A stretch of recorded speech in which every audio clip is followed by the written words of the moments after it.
اب کیا ہم یہ باور کر لیں کہ 11 اگست 1947 کو یک لخت وہ تمام خصوصیتیں مٹ گئی جو مسلمانوں کو غیر مسلموں سے جدا کر کے ایک الگ قوم بناتی تھی، اور یکایک ایسی نئی قومیت کے اسباب فراہم ہو گئے جس میں مسلمانوں اور غیر مسلموں کا جذب ہونا ممکن ہو گیا؟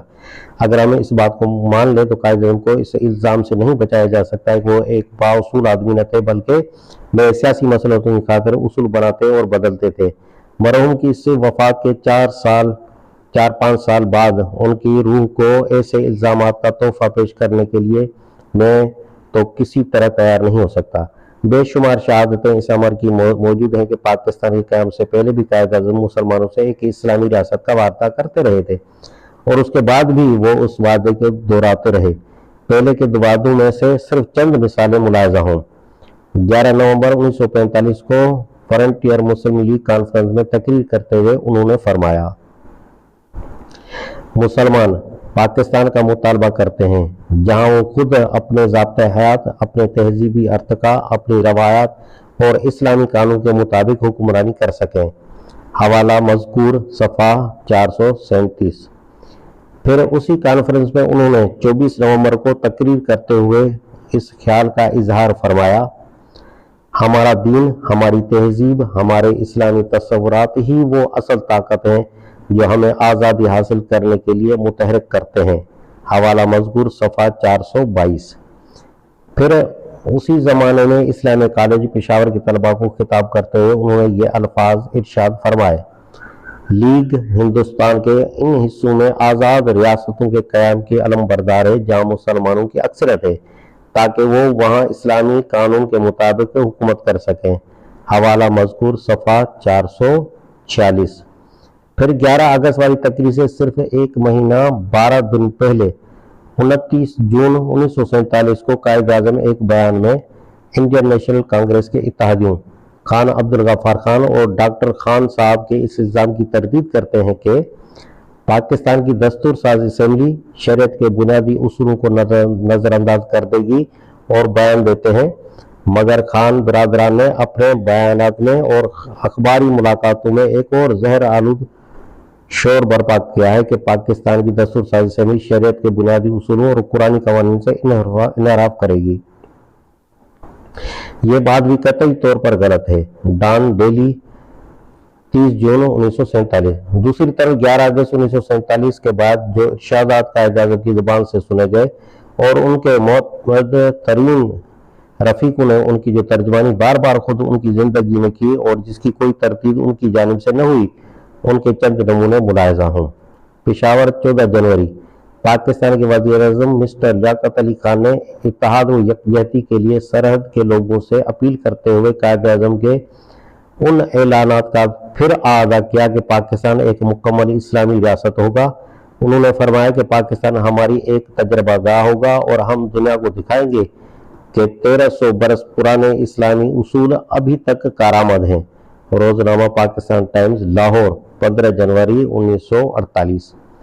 اور پھر 11 اگست والی تقریر کے 4.5 مہینے بعد قائد اعظم محمد علی جناح گورنر جنرل پاکستان نے ایک اعزازی دعوت دی جو انہیں کراچی بار ایسوسی ایشن کی طرف سے دی گئی۔ تقریر کرتے ہوئے فرمایا: میرے لیے وہ گروہ بالکل ناقابل فہم ہے جو خواہ شرارت برپا کرنا چاہتا ہے اور یہ پروپیگنڈا کر رہا ہے کہ پاکستان کا دستور شریعت کی بنیاد پر نہیں بنے گا۔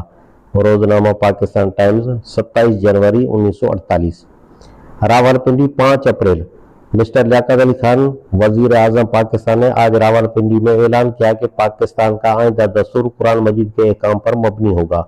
انہوں نے فرمایا کہ قائد اعظم اور ان کے رفقا کی یہ دیرینہ خواہش رہی ہے کہ پاکستان کی نشو و نما ایک ایسی مضبوط اور مثالی اسلامی ریاست کی حیثیت سے ہو جو اپنے باشندوں کو عدل و انصاف کی ضمانت دے سکے۔ روزنامہ پاکستان ٹائمز، 7 اپریل 1948۔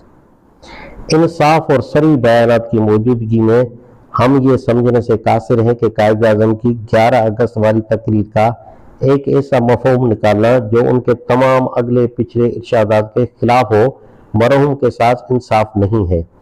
علاوہ بریں اگر قائد اعظم کی اس تقریر کو اس کے ٹھیٹ لفظی مفہوم میں بھی لیا جائے تو ہمیں جذبات سے قطع نظر کرتے ہوئے یہ غور کرنا چاہیے کہ ان کے ان ملحوظات کی آئینی حیثیت کیا ہے۔ انہوں نے یہ تقریر خواہ صدر مجلس دستور ساز کی حیثیت سے کی ہو یا گورنر جنرل کی حیثیت سے، بہرحال کسی حیثیت میں بھی وہ مجلس دستور ساز ایک شاہانہ اختیارات رکھنے والے ادارے ساورن باڈی کو اس امر کا پابند نہیں کر سکتے تھے کہ وہ دستور انہی خطوط پر بنائے جو وہ کھینچ دیں۔ رہی قوم تو اسے مرحوم کو اس لیے اپنا لیڈر ماننا تھا کہ وہ اس کے قومی عزائم اور مقاصد پورے کرنے میں ان کی رہنمائی کرے۔ جی ناظرین، دیکھ لیا کہ آپ نے کہ مولانا نے اس حوالے سے دلائل کے ساتھ پوری بات رکھی ہے۔ امید ہے کہ ہم سب کو یہ سمجھ میں آ گئی ہوگی۔ نیکسٹ ویڈیو تک کے لیے مجھے اجازت دیجیے۔ اللہ حافظ۔